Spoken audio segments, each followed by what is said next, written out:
સૌપ્રથમ તો આજની આ પ્રેસ વાર્તામાં તમામ મારા પ્રેસ અને ઇલેક્ટ્રોનિક મીડિયાના મિત્રોનું આ તકે હું ખૂબ ખૂબ સ્વાગત કરું છું. આપનો ખૂબ ખૂબ આભાર વ્યક્ત કરું છું.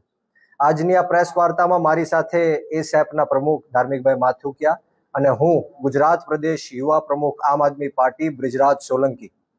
વાત એ કરવાની છે કે જે રીતના આ દેશની અંદર નીટનો પેપર લીક થયો અને એના કારણે નિર્દોષ 22 કરતા પણ વધારે વિદ્યાર્થીઓએ આત્મહત્યા કરી. ત્યારબાદ કોકરોચ જનતા પાર્ટીના આંદોલન થકી ધર્મેન્દ્ર પ્રધાનનું ગઈકાલે જ રાજીનામું આવ્યું. ત્યારે હું દેશના તમામ યુવાનો, વિદ્યાર્થીઓ, તમામ લોકોએ જેમણે આ આંદોલનમાં સહભાગી બનીને આ આંદોલનને મજબૂત કરવાનું કામ કર્યું, એ તમામ લોકોને આ તકે હું ખૂબ ખૂબ અભિનંદન પાઠવું છું, આભાર વ્યક્ત કરું છું. संघर्षों के साए में इतिहास हमारा पलता है, जिस और जवानी चलती है उस और जमाना चलता है.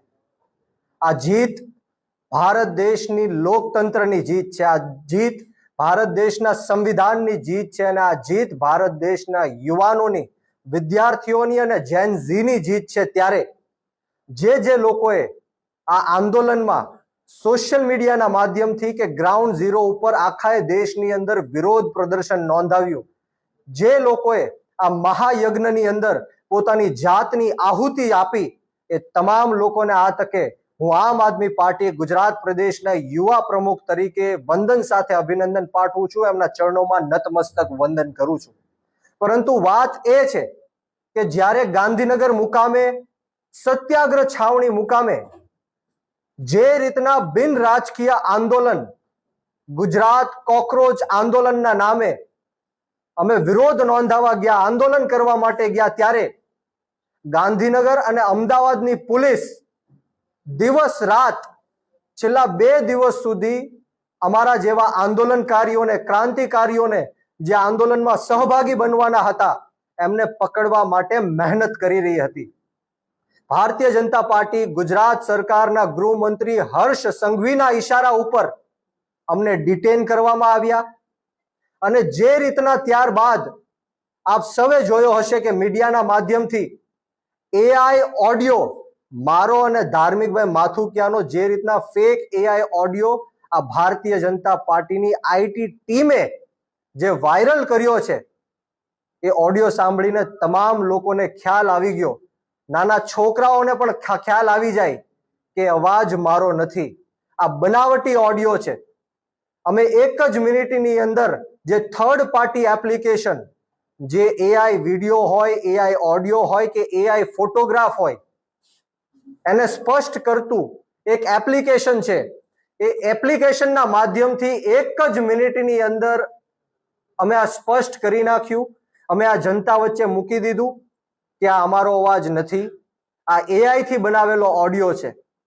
પરંતુ દુઃખની વાત એ છે કે ગુજરાતની અંદર 11 જેટલા મીડિયા જેમણે સ્પષ્ટીકરણ કર્યા વગર, ક્યાંય જાણ્યા કે જોયા વગર મને બદનામ કરવા માટે, કોકરોચ જનતા પાર્ટીના આ ગુજરાતના યુવાનોને બદનામ કરવા માટે, આ આંદોલનને કચડી નાખવા માટે આ જે કાવતરું રચવામાં આવ્યું છે, એ મીડિયાના લોકોએ પણ સ્પષ્ટીકરણ કર્યા વગર મીડિયા સમક્ષ મૂક્યું છે. એ મીડિયા કર્મીઓને મારી નમ્ર અપીલ છે, વિનંતી છે, એક રિક્વેસ્ટ છે કે તમે તાત્કાલિક ધોરણે અમને જાણ કરો કે આ ઓડિયો તમારી પાસે ક્યાંથી આવ્યો, તમને કોણે આ ઓડિયો મોકલ્યો. શું હર્ષ સંઘવી આ ઓડિયો તમને મોકલ્યો? બીજેપીના આઈટી સેલે તમને આ ઓડિયો મોકલ્યો? અમારે જાણવું છે કે તમારી પાસેથી આ ઓડિયો ક્યાંથી આવ્યો. અને તમામ લોકો, જેટલા પણ મીડિયાએ આ ફેક એઆઈ ઓડિયો પોતાના ન્યૂઝ ચેનલના માધ્યમથી ચલાવ્યો છે, એમને મારી રિક્વેસ્ટ છે કે તાત્કાલિક ધોરણે આ જે ખોટી ખબર છે, આ જે ફેક એઆઈ ઓડિયો છે, એને પાછો ખેંચી લેવામાં આવે, એને ડિલીટ કરી નાખવામાં આવે. બીજી બાજુ અમને જણાવવામાં આવે કે આ ઓડિયો તમને કોણે મોકલ્યો છે, નહીતર આવતી 24 કલાકમાં, આવનારી 24 કલાકમાં હું લીગલ એક્શન પણ લેવાનો છું. હાઈકોર્ટ અને સુપ્રીમ કોર્ટ સુધી જવું પડે તો પણ અમારી જવાની તૈયારી છે. અને ખાસ કરીને આ ભારતીય જનતા પાર્ટીના ઈશારે પોલીસે મને ડિટેન કરીને રાખ્યો. અંદાજિત 8 થી 9 કલાક સુધી મને ગોંધી રાખવામાં આવ્યો. મારા ઉપર પ્રેશર કરવામાં આવ્યું. મને ડરાવવા ધમકાવવાની કોશિશ કરવામાં આવી કે આ ઓડિયોના માધ્યમથી તમારી ઉપર રાજદ્રોહનો કેસ લગાડશું, તમે જીવનભર જેલમાં સડશો, તમને ગુજરાતની બહાર કાઢી મૂકશું.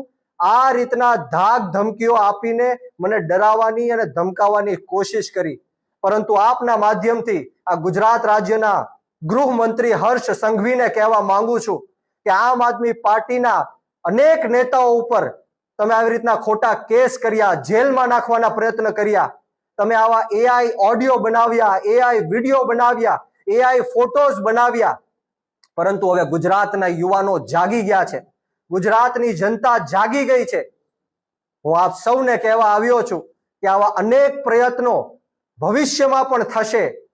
ભારતીય જનતા પાર્ટી જો ડરતી હોય તો એ આમ આદમી પાર્ટીથી ડરે છે, અને ભારતીય જનતા પાર્ટી હારશે તો એ આમ આદમી પાર્ટીથી જ હારશે.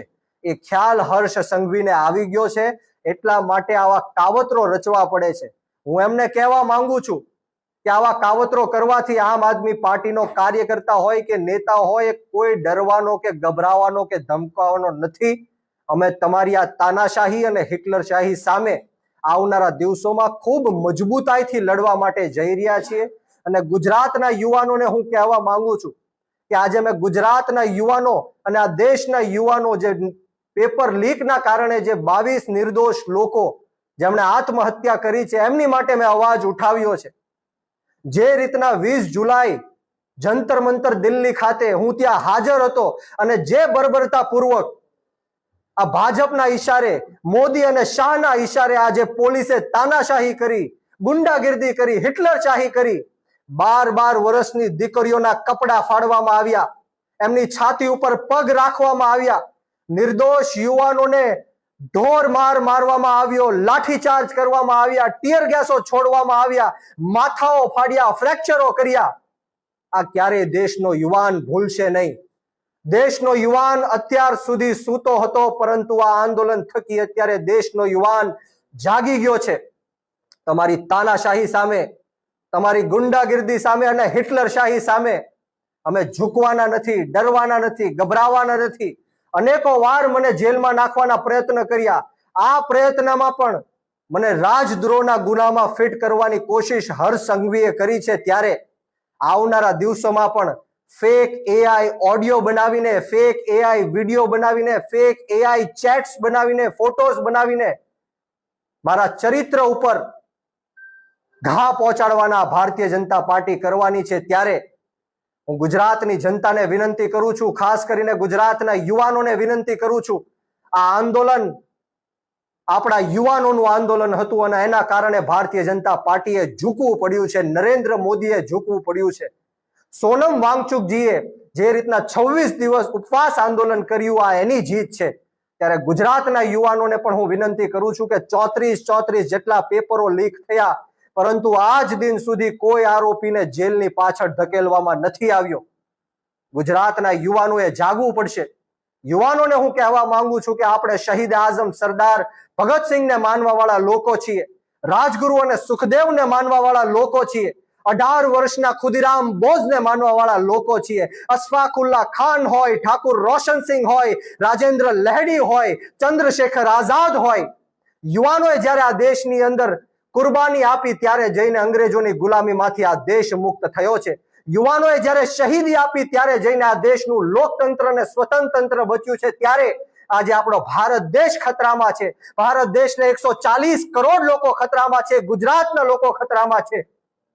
ગુજરાતનું યુવાધન ખતરામાં છે. ગુજરાતની મહિલાઓ હોય, ગુજરાતના મજૂર વર્ગના લોકો હોય, રત્ન કલાકારો હોય, મજૂર વર્ગના લોકો હોય, પશુપાલકો હોય, નાના મોટા વેપારીઓ હોય, આ તમામ ખતરામાં છે અને ભારત દેશનું સંવિધાન ખતરામાં છે. ત્યારે આ દેશના યુવાનોએ જાગવું પડશે, આ જ રીતના ક્રાંતિ કરવી પડશે. હું તમને વિશ્વાસ આપવા આવ્યો છું, ખાતરી આપવા આવ્યો છું કે આવનારા દિવસોમાં ગમે ત્યારે પણ ગુજરાત નહીં પરંતુ આ ભારત દેશની અંદર યુવાનો, મહિલાઓ અને ખેડૂતો ઉપર અન્યાય અને અત્યાચાર થશે.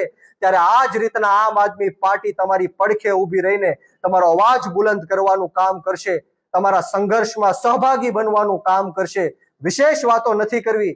આવો ને આવો સાથ સહકાર અને પ્રેમ યુવાનોનો મળતો રહે એવી જ માતાજીના ચરણોમાં પ્રાર્થના સાથે આપ સૌને બ્રિજરાજ સોલંકીના જય હિન્દ, જય ભારત, જય જય ગરવી ગુજરાત, ઇન્કલાબ.